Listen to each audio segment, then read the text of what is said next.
இன்னைக்கு நாம 2013 வருஷம் ரிலீஸ் ஆன பாலபாக் அப்படின்ற ஒரு இந்தி படத்தோட கதையை தான் பார்க்க போறோம். இந்த படத்தோட பொலனுக்கு என்னன்னா, ஒரு 13 வயசுல இருக்க 4 டீனேஜ் பசங்க என்ன பண்றாங்க, செக்ஸ்னா என்ன அதை பத்தி தெரிஞ்சுக்கணும் அப்படின்ற மாதிரி முயற்சி பண்றாங்க. அப்படி அதை பத்தி தெரியறதுக்கு அவங்க வாழ்க்கையில என்னென்ன மாற்றங்கள் நடந்துச்சு அப்படின்றதுதான் இந்த படத்தோட மீதி கதையே. சோ இந்த படத்தோட முழு கதையும் கேட்கறதுக்கு முன்னாடி முதல் யாராச்சும் இந்த வீடியோ பார்த்துட்டு இருக்கீங்கன்னா, நீங்க கேட்டுக்கொண்டிருப்பது மிஸ்டர் ஹரிஹரன் யூடியூப் சேனல். இந்த சேனல் உங்களுக்கு பிடிச்சிருந்தா மட்டும் சப்ஸ்கிரைப் பண்ணி பக்கத்துல வர பெல் பட்டியும் சேர்த்து கிளிக் பண்ணிக்கிங்க. டெலிகிராம்ல ஃபாலோ பண்ணாதவங்க ஃபாலோ பண்ணிக்கிங்க. இப்போ நாம இந்த படத்தோட கதைக்குள்ள போயிடலாம். இந்த படத்தோட தொடக்கத்திலேயே ஒரு அப்பா என்ன பண்றாரு, தன் பையனை போட்டு அடி அடின்னு அடிச்சிட்டு இருக்காரு. என்னன்னா, ஸ்கூல் படிக்க வேண்டிய இந்த வயசுல படிக்காம செல்லு, லேப்டாப், டிவி அப்படின்னு சொல்லிட்டு இந்த பையன் ரொம்ப கெட்டு போயிருக்கான், இவன் படிக்க மாட்டான் அப்படின்ற மாதிரி சொல்லிட்டு தான் அவங்க அப்பா இவனை போட்டு அடி அடின்னு அடிச்சிட்டு இருக்காரு. அப்ப எட்ரா உன்னோட புக்கெல்லாம் எடு பாப்போம் அப்படின்ற மாதிரி சொல்றப்ப ஸ்கூல் புக்குல இருந்து வந்து பாத்தீங்கன்னா பேர ஒரு புத்தகத்தை எடுத்து கொடுக்குறான். டேய் என்னடா இது அப்படின்னு சொல்லி கேக்குறப்ப, உனக்கு இந்த புத்தகம் எப்படி கிடைச்சது அப்படின்னு சொல்லிட்டு அவங்க அப்பா திருப்பி போட்டு அடிக்கிறாரு. அப்ப இந்த புத்தகத்தை ஸ்கூல்ல படிக்கிற ஒரு ஃப்ரெண்டு தான் கொடுத்தான் அப்படின்ற மாதிரி சொல்றப்ப இந்த விஷயத்தை கேட்டு அவங்க அப்பா செம்மையா கடுப்பாயிட்டு தான் பையனை போட்டு அடி அடின்னு அடிச்சிட்டு இருக்காரு. அப்போ வந்து பாத்தீங்கன்னா இந்த பையனோட அம்மா வந்துட்டு, அம்மா எதுக்கு பையனை போட்டு அடிக்கிறீங்க அப்படின்னு சொல்லி கேக்குறப்ப, உன் பையன் என்ன மாதிரி புத்தகத்தை படிக்கிறான் பாரு அப்படின்ற மாதிரி சொல்லி கொடுக்குறாரு. அதுக்கு அந்த அம்மா என்ன சொல்றாங்கன்னா, நம்ம சின்ன பிள்ளையா இருக்கும்போது இதே மாதிரி தப்பு பண்ணிருப்போம்ல, அதுக்கு நம்ம பேரண்ட்ஸ் நம்ம என்ன பண்ணாங்க, அதை தான் நம்மளும் பண்ணணும் அப்படின்ற மாதிரி சொல்லிட்டு தான் பையனை கூட்டிட்டு போறாங்க. இம்மா நேரம் ஒரு சின்ன பையனை போட்டு அடி அடின்னு அடிச்சார்ல, இவரு தான் நம்ம படத்தோட ஹீரோவே. ஹீரோ என்ன பண்றாருன்னா, நிகழ்காலத்துல இருந்து அவரு சின்ன பிள்ளையா இருக்கிறப்ப நடந்த ஒரு சில விஷயங்களை நினைச்சு பாக்குறாரு. இதுதான் இந்த படத்தோட தொடக்கமே. சோ இப்போ வந்து பாத்தீங்கன்னா ஹீரோ ஸ்கூல் படிக்கும் போது அவருக்கு வந்து பாத்தீங்கன்னா ஒரு 4 ஃப்ரெண்ட் இருக்காங்க. ஒருத்தர் பேரு பாக்கியா, இன்னொரு பொண்ணு பேர் வந்து பாத்தீங்கன்னா சை, இன்னொருத்தி பேர் வந்து பாத்தீங்கன்னா டாலி, இன்னொருத்தி வந்து பாத்தீங்கன்னா ஹீரோ, இவன் பேரு அபிஷேக். அபி வந்து பாத்தீங்கன்னா நல்லா படிக்க வேண்டிய பையன். அது மட்டும் இல்லாம இருக்கிற எல்லாருமே வந்து பாத்தீங்கன்னா ஒவ்வொரு திறமையில இருக்கிறவங்க. இவங்க வந்து பாத்தீங்கன்னா வாழ்க்கை நல்லா தான் போயிட்டு இருக்கு. அப்ப இப்படி போயிட்டு இருக்கும் போது இவங்க தங்கிட்டு இருக்க காலனில வந்து பாத்தீங்கன்னா ஒரு பொண்ணு வந்து ஓடி போயிட்டா அப்படின்ற மாதிரி தகவல் வருது. பக்கத்து தெருவை சேர்ந்த இன்னொரு பையன் கூட இந்த பொண்ணு ஓடி போயிட்டா அப்படின்ற மாதிரி நம்ம ஊர்ல எப்படி பேசுவாங்களோ அதே மாதிரி அவங்களும் பேசிட்டு இருக்காங்க. அப்படி பேசிட்டு இருக்கும்போது இந்த பசங்களுக்கு ஒரு விஷயம் புரியவே இல்லை. அவங்க எதை பத்தி பேசுறாங்க அதை பத்தி நம்ம தெரிஞ்சுக்கணும் அப்படின்ற மாதிரி சொல்லிட்டு முயற்சி பண்றாங்க. அதுக்காக இவங்க பல புத்தகங்களை தேடி படிக்க ஆரம்பிக்கிறாங்க. ஆனா கடைசி வரைக்கும் அவங்க சொன்ன அந்த ஒரு வார்த்தையை மட்டும் அவங்களால கண்டுபிடிக்க முடியல. இதுக்கெல்லாம் ஒருத்தன் இருக்கான், அவனை போய் மீட் பண்ணா நம்மளால இந்த வார்த்தையை கண்டுபிடிக்க முடியும் அப்படின்னு சொல்லிட்டு நேரா வந்து பாத்தீங்கன்னா விஷ்ணு அப்படின்ற ஒரு பையனை மீட் பண்றாங்க. சரி அப்பனாச்சு இந்த வாக்கியத்தை கரெக்டா சொல்லிடுவானான்னு சொல்லி பார்த்தா அவன் என்ன பண்றானா, ஒரு புத்தகத்தை கொடுத்து ஃபர்ஸ்ட் இந்த புத்தகத்தை படிங்க, அதுல இருக்கிற சில விஷயங்களை நீங்க புரிஞ்சுக்கிங்க அப்படின்ற மாதிரி சொல்லி அனுப்பி வைக்கிறான். இவங்களும் என்ன பண்றாங்க, அந்த புத்தகத்தை சந்து புந்துன்னு உட்காந்து படிக்க ஆரம்பிச்சிட்டு இருக்காங்க. அப்படி வந்து பாத்தீங்கன்னா ஒரு நாள் படிச்சிட்டு இருக்கப்ப இவங்க ஃப்ரெண்டுல ஒருத்தவன் படிக்கிறத ஒரு அங்கிள் பார்த்துட்டு நேரா என்ன பண்றாரு, அந்த பையனோட அப்பா கிட்ட போய் சொல்றாரு, உன் பையன் வந்து பாத்தீங்கன்னா இந்த மாதிரி படிச்சிட்டு இருக்கான், அவனை கண்டிச்சு அப்படின்ற மாதிரி சொல்றப்ப அதுக்கு பாக்கியோட அப்பா என்ன பண்றான்னா அதை பத்தி எதுவுமே கண்டுக்காம அந்த அங்கிளை மேல இறக்க பார்த்துட்டு இருக்காரு. ரைட்டு நம்ம மாட்டிக்கிட்டோம், எப்படி நம்ம அப்பா நம்ம கிட்ட கேட்பாருன்னு தெரிஞ்சுக்கிட்ட பாக்கியா என்ன பண்றான், அந்த புத்தகத்தை எடுத்துட்டு போயிட்டு நேரா வந்து அபிகிட்ட கொடுக்கலாம் அப்படின்ற மாதிரி சொல்லி முடிவு பண்றான். அதுக்கு அடுத்ததா இந்த ஏரியாவுக்கு அடிக்கடி விஷ்ணு வந்துட்டு இந்த புக்கெல்லாம் சப்ளை பண்ணிட்டு போற மாதிரி தெரியுது. அப்போ வந்து பாத்தீங்கன்னா ஹீரோ இருக்கிற காம்பவுண்ட்ல அக்ஷயா அப்படின்னு சொல்லிட்டு ஒரு பொண்ணு இருக்காங்க. இவங்க வந்து பாத்தீங்கன்னா இந்த பசங்களோட வயசுல மூத்தவங்க. அவங்கள பார்த்த உடனே வந்து பாத்தீங்கன்னா விஷ்ணுக்கு ரொம்ப பிடிச்சு போயிட்டு அதனால வந்து பாத்தீங்கன்னா அந்த அக்கா பத்தியே இவன் பேசிட்டு இருக்கிறான். அவங்க அழகா இருக்காங்க, அவங்கள லவ் பண்ணும் போல இருக்கு, அவங்க அப்படி இருக்காங்க இப்படி இருக்காங்க அப்படின்னு சொல்லி பேசிட்டு இருக்க இது வந்து பாத்தீங்கன்னா இவங்க குரூப்ல இருக்க தாய்க்கும் டோலிக்கும் சுத்தமா பிடிக்கவே இல்லை. டேய் அவங்க அக்காடா, அவங்கள பத்தி ஏன்டா தப்பா பேசுறீங்க அப்படின்ற மாதிரி சொல்றப்ப, இங்க பாரு இந்த அக்கா தங்கச்சி அப்படின்ற உறவு முறையெல்லாம் நம்ம வச்சுக்கிறதா, ஆனா காதலுக்கு அதெல்லாம் கிடையாது அப்படின்ற மாதிரி இவன் பேசிட்டு இருக்கான். இப்படியே வந்து பாத்தீங்கன்னா நாட்கள் திருப்பி கொஞ்சம் போயிட்டு இருக்க இவங்க வந்து பாத்தீங்கன்னா அந்த அர்த்தத்தை தெரிஞ்சுக்கணும் அப்படின்ற ஆர்வத்துல அதிகமா சுத்திட்டு இருக்காங்க. அதனால ஒரு நாள் அவங்க காம்பவுண்ட்ல எல்லாரும் தூங்கினக்கு அடுத்தது ஒவ்வொரு வீட்டோட ஜன்னலா திறந்து இந்த வீட்டுல இருக்கவங்க என்ன பண்றாங்க அப்படின்ட்டு வேடிக்கை பார்க்கலாம் அப்படின்ற மாதிரி முடிவு பண்றாங்க. ஆனா அன்னைக்குன்னு பார்த்து எல்லாரும் வந்து பாத்தீங்கன்னா எதுவுமே பண்ணாம ஜன்னலை நல்லா இழுத்து சாத்திட்டு கம்முன்னு படுத்து தூங்கிட்டு இருக்காங்க. என்னடா நைட்டு முழுக்க நம்ம சுத்தி இருக்கோம், எப்பனும் ஏதாச்சும் பண்றான்னு சொல்லி பார்த்தா எதுவுமே நடக்கலையே அப்படின்ற மாதிரி சொல்லிட்டு அவங்க எல்லாரும் வந்து பாத்தீங்கன்னா வருத்தப்பட்டு இருக்கப்ப விஷ்ணு வந்து பாத்தீங்கன்னா ஒரு ஐடியா தரான், நம்ம ஏன் படம் பார்க்க கூடாது அப்படின்ற மாதிரி சொல்றான். படம்னா அந்த மாதிரி ஒரு படம், அந்த படத்தை பார்க்கணும்னா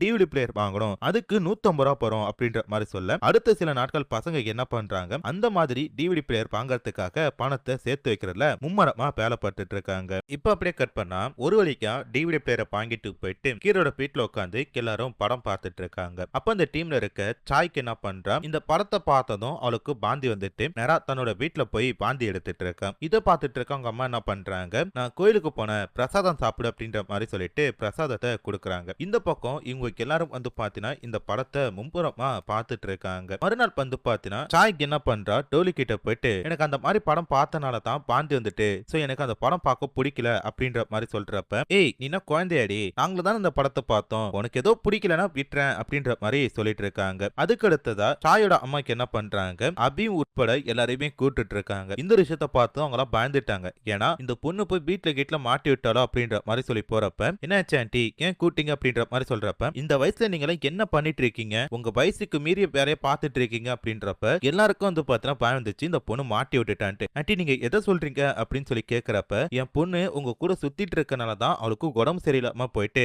அதனால தான் அவளை சரியா கவனிச்சுக்க முடியல. சோ இனிமேட்டு என் பொண்ணு உங்க கூட சுத்த மாட்டா, அதே மாதிரி நீங்களும் வந்து பாத்தீங்கன்னா என் பொண்ணு கூட பேசக்கூடாது அப்படின்ற மாதிரி சொல்லி அனுப்புறாங்க. அப்பதான் இவங்களுக்கு எல்லாருக்குமே வந்து பாத்தீங்கன்னா உயிரே போறது. இவங்களும் சரி ஆண்டி அப்படின்ற மாதிரி சொல்லிட்டு வெளில வந்துட்டாங்க. அதுக்கடுத்து அபி என்ன பண்றான், ஏன் நம்ம அந்த மாதிரி படத்தை திருப்பி பார்க்க கூடாது அப்படின்ட்டு கேட்கிறப்ப, அப்ப டோலி என்ன சொல்றானா, ஏய் இந்த படத்தை நம்ம பார்த்தோம் அதோட விட்டுறணும், ஏன்னா அந்த விஷயத்தை நம்ம தெரிஞ்சுக்கணும்னு சொல்லி ஆசைப்பட்டோம்ல அதோட நம்ம விட்டுறணும், திருப்பி திருப்பி அந்த படத்தை பார்த்தா நம்ம அடிக்ட் ஆயிடுவோம் அப்படின்ற மாதிரி சொல்றா. அதோட நம்ம சேர்ந்து ஒன்னா விளையாடலாம், நம்மளாம் ஒன்னா விளையாண்டு எவ்வளவு நாள் ஆச்சு, இப்பெல்லாம் பசங்க எதுக்குமே வந்து பாத்தீங்கன்னா ஒன்னா இருக்க மாட்டோம் அப்படின்ற மாதிரி சொல்லிட்டு அந்த பொண்ணு வந்து பாத்தீங்கன்னா தன்னோட வீட்டுக்கு போயிட்டா. இந்த விஷயத்த போயிட்டு விஷ்ணு கிட்ட சொல்றப்ப விஷ்ணு என்ன சொல்றானா, ஏய் பொண்ணுங்களுக்கு வந்து பாத்தீங்கன்னா அந்த மாதிரி படம் பாக்குறதுல அதிகமா இன்ட்ரெஸ்ட் இருக்காது, அது அவங்கள்ட்ட போய் கேக்குறது வேஸ்ட் அப்படின்ற மாதிரி சொல்றான். ஆனா அபிக் என்ன பண்றான், நேரா போயிட்டு ஷாய் கிட்ட நம்ம ஏன் அந்த படத்தை பார்க்க கூடாது அப்படின்ற மாதிரி சொல்லி கேட்கிறப்ப அந்த பொண்ணு வந்து பாத்தீங்கன்னா ஓகே அப்படின்ற மாதிரி சொல்றா. அப்பதான் வந்து பாத்தீங்கன்னா அபிக்கு ஒரு விஷயம் ஞாபகம் வருது, ஒரு பொண்ணு ஒரு ஆண் கூட உட்காந்து அந்த மாதிரி படம் பார்க்கலாம்னு சொன்னா அந்த பொண்ணு வந்து பாத்தீங்கன்னா அந்த பையனை லவ் பண்ணுவா, அந்த ஒரு காரணத்துக்காக தான் ஓகேன்னு சொல்லுவா அப்படின்றத விஷ்ணு சொன்னது வந்து பாத்தீங்கன்னா அபிக்கு ஞாபகம் வருது. ஒருவேளை ஷாய் வந்து தன்னை லவ் பண்றா அப்படின்ற மாதிரி நினைச்சுக்கிட்டு அதுக்கு அடுத்ததா அபி வந்து பாத்தீங்கன்னா செய்ய பாக்குற விதமே மாறியா இருக்கு, அந்த பொண்ணை லவ் பண்ற மாதிரியே பாத்துட்டு இருக்கான். இந்த விஷயத்தையும் எல்லாத்தையுமே நோட் பண்ண டோலி என்ன பண்றாங்க, அபியை பிடிச்சி செம்மையா திட்டிட்டு இருக்காங்க, இந்த மாதிரிலாம் பண்ணிட்டு இருக்க அப்படின்ற மாதிரி சொல்லிட்டு. அது மட்டும் இல்லாம பாக்கியாவுக்கும் செம்மையா திட்டுது. காரணம் என்ன சொல்லி பாத்தீங்கன்னா அந்த ஏரியால ரேகா அப்படின்னு சொல்லிட்டு ஒரு அக்கா இருந்தாங்களே, அவங்கள வந்து பாத்தீங்கன்னா இப்ப லவ் பண்ற மாதிரியே பாத்துட்டு இருக்கா, இந்த மாதிரி பண்றதெல்லாம் தப்பு அப்படின்ற மாதிரி சொல்றப்ப இவங்க வந்து பாத்தீங்கன்னா இதெல்லாம் தப்பே கிடையாது அப்படின்ற மாதிரி சொல்லிட்டு இருக்கானுங்க. இதனால கோவப்பட்ட டோலி என்ன பண்றா, அந்த கிடத்தை விட்டு போறா. அப்போ வந்து பாத்தீங்கன்னா பாக்கியா என்ன பண்றா, ரேகாவை எனக்கு ரொம்ப பிடிக்கும் அப்படின்ற மாதிரி கத்த உடனே அபி என்ன பண்றா, ஆமா எனக்கு ரேகாவை பிடிக்கும் அப்படின்றப்ப உடனே கோவப்பட்ட சை என்ன பண்றா, அடச்சி அப்படின்ற மாதிரி சொல்லி போயிட்டா. இதனால வந்து பாத்தீங்கன்னா பாக்கியாவுக்கும் அபிக்கும் வந்து பாத்தீங்கன்னா லைட்டா சண்டை வருது, ஏன்டா இந்த மாதிரி எல்லாம் பண்ணிட்டு இருக்க, இப்ப பாரு இவங்க எல்லாம் பிரிஞ்சு போயிட்டாங்களா அப்படின்றப்ப, டேய் யாரு போன எனக்கு என்னடா, எனக்கு வந்து அவளை பிடிச்சிருக்கு, ஏன்டா நான் சொல்லக்கூடாதாடா அப்படின்ற மாதிரி இவங்க எல்லாம் சண்டை போட்டுட்டு இருக்காங்க. இப்படியே வந்து பாத்தீங்கன்னா இந்த 4 பசங்களோட நட்பானது கொஞ்சம் கொஞ்சமா பிரிற மாதிரி நமக்கு காட்டுறாங்க. இப்ப அப்படியே கட் பண்ணா பாக்கியா என்ன பண்றான், ரேகா பின்னாடியே சுத்திட்டு இருக்கான், அந்த பொண்ணு எங்க போறாளோ அவ பின்னாடியே சுத்திட்டு இருக்கான். இது எல்லாத்தையுமே பார்த்த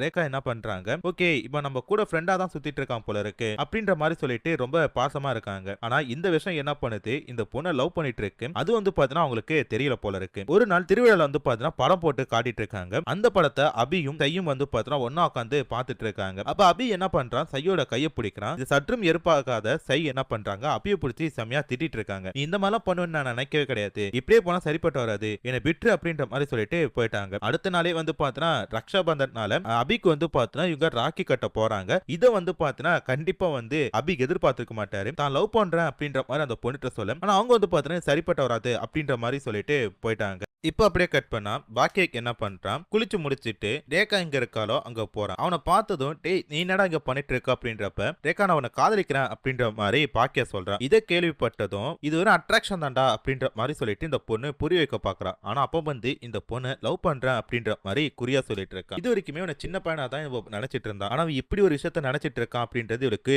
புரியவே இல்லை. அதனால நேரா போயிட்டு ஒரு வயதான தாத்தா இருக்காரு, அவர்கிட்ட போய் நடந்த எல்லாத்தையும் சொல்றப்ப அவருக்கு என்ன பண்றாருன்னா நேரா போயிட்டு பாக்கியோட அப்பாவை மீட் பண்ணி ஒரு விஷயத்த சொல்லிட்டு இருக்காரு. உங்ககிட்ட கொஞ்சம் பேசணும் அப்படின்ற மாதிரி சொல்லிட்டு ஒரு 13 வயசு பையன் தன்னோட வயசுல அதிகமான ஒரு பொண்ணை காதலிக்கிறேன் அப்படின்னு சொன்னா அதை ஏத்துக்கலாமா வேணாமா அப்படின்ற மாதிரி சொல்றப்ப, என்னங்க இது முட்டாள்தனமா பேசிட்டு இருக்கீங்க, ஒரு பையன் எப்படி தன்னோட மூத்த பொண்ணை லவ் பண்ண முடியும், இதை போய் முதல்ல உங்க அப்பா கிட்ட சொல்லுங்க, அப்பயாச்சும் உங்க அப்பா வெளுத்து அந்த பையன் அடங்குறானான்னு சொல்லி பாக்குறான் அப்படின்றப்ப, அதை நீ போய் முதல்ல உன் பையன் கிட்ட சொல்லு, உன் பையன் தான் வந்து பார்த்தா ரேகாவை லவ் பண்றேன் அப்படின்ற மாதிரி சொல்லி சுத்திட்டு இருக்கான் அப்படின்ற மாதிரி சொல்றாரு. என்னங்க நினைச்சிட்டு இருக்கீங்க, என் பையனை பார்த்தா அப்படியே தெரியுது, என் பையனுக்கு எந்த ஒரு கெட்ட பழக்கமும் கிடையாது, அவன் வந்து பாத்தீங்கன்னா ரொம்ப நல்ல பையன் அப்படின்ற மாதிரி பாக்கியோட அப்பா சொல்லிட்டு போறாரு. இப்ப அப்படியே கட் பண்ணா அந்த நபர் என்ன பண்றாரு, அபி வீட்டுக்கு பக்கத்துல போயிட்டு இருக்கப்ப அங்க வந்து பாத்தீங்கன்னா ஒரு சில புத்தகம் கிடைக்குது. அதை எல்லாத்தையும் ஒரு எடுத்து வச்சுக்கிறாரு. மறுநாளே விஷ்ணுக்கு என்ன பண்றான், அந்த ஏரியா பக்கம் போயிட்டு இருக்கப்ப விஷ்ணுவை கூட்டு நீ தானே இந்த மாதிரி புத்தகம் எல்லாம் கொடுத்துட்டு இருக்க அப்படின்னு சொல்லி கேட்கிறப்ப அவனும் வந்து பாத்தீங்கன்னா ஆமா அப்படின்ற மாதிரி சொல்றான். என்கிட்ட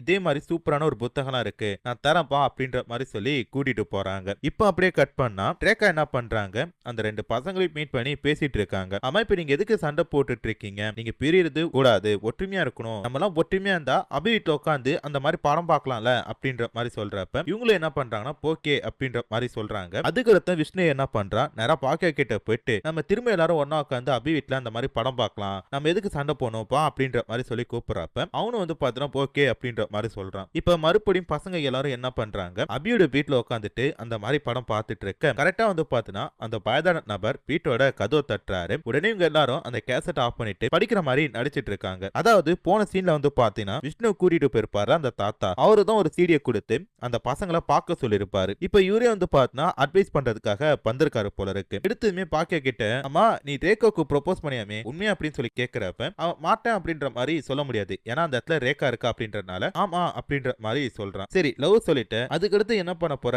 அப்படின்னு சொல்லி கேட்கிறப்ப அந்த பையன் கிட்ட இருந்து வந்து பாத்தீங்கன்னா எந்த ஒரு பதிலும் கிடையாது. டேய் பசங்களா, இந்த சேக் வந்து பாத்தீங்கன்னா ஒரு வகையான உணர்வு, அது வந்து பாத்தீங்கன்னா பணத்துக்காக காசு கொடுத்து ஒரு சில பேர் தப்பான வழியில பண்ணிட்டு இருக்காங்க, தப்பா வீடியோ எடுத்து ப்ரோமோட் பண்ணிட்டு இருக்காங்க. அந்த படத்தெல்லாம் பார்த்து எதுக்குடா கெட்டு போயிட்டு இருக்கீங்க, இந்த மாதிரி விஷயத்துக்குலாம் அடிக்ட் ஆறனால உங்களோட வாழ்க்கை போயிடும், உங்க அப்பா அம்மா பேச்சை கேளுங்க அப்படின்ற மாதிரி சொல்றப்ப ஒரு காலத்து கட்டத்துக்கு மேல உங்க அப்பா அம்மாவே உங்களுக்கு இதை பத்தி புரிய வைப்பாங்க அப்படின்றப்ப இப்ப நீங்க பண்ண தப்ப உங்க அப்பா அம்மா கிட்ட சொல்லுங்க, அவங்க உங்களை கண்டிப்பா மன்னிப்பாங்க அப்படின்ற மாதிரி இந்த தாத்தா சொல்றாரு. அபி என்ன பண்றானா லைட்டா பயத்தோட அவங்க அப்பாவுக்கு கால் பண்ணி இந்த மாதிரி ஒரு விஷயத்த சொல்ல போறாரு. அப்படியே வந்து பாத்தீங்கன்னா நிகழ்காலத்துல எப்படி கடந்த காலத்துல அபி தான் அப்பா கிட்ட இந்த ஒரு விஷயத்தை ஒத்துக்கிட்டாரோ அதே மாதிரி தன்னோட பையன் தான் கிட்ட ஒத்துப்பானா அப்படின்ற மாதிரி சொல்லி நினைச்சு பார்த்துட்டு இருக்கிறாரு. இப்போ வந்து பாத்தீங்கன்னா அபியோட பொண்டாட்டி வந்துட்டு ஒரு விஷயத்த சொல்றாங்க, நம்ம சின்ன வயசுல பண்ணதோட இது ஒன்னும் பெருசு கிடையாது, இப்ப இருக்கிற காலகட்டத்துல இன்டர்நெட் நெட்ஃபிளிக்ஸ் அப்படின்ட்டு ஏகப்பட்ட விஷயங்கள் வந்துட்டு அதனால பசங்க வந்து பாத்தீங்கன்னா கொஞ்சம் வழிமாறி போகத்தான் போவாங்க, எப்படி நம்ம அதை ஒரு விஷயத்த புரிஞ்சுக்கிட்டு வந்தோமோ அதே மாதிரி நம்ம பசங்க புரிஞ்சுப்பாங்க அப்படின்ற மாதிரி சொல்றாங்க. இந்த பொண்ணு வேற யாரும் கிடையாது, அபி கூட சுத்திட்டு இருந்த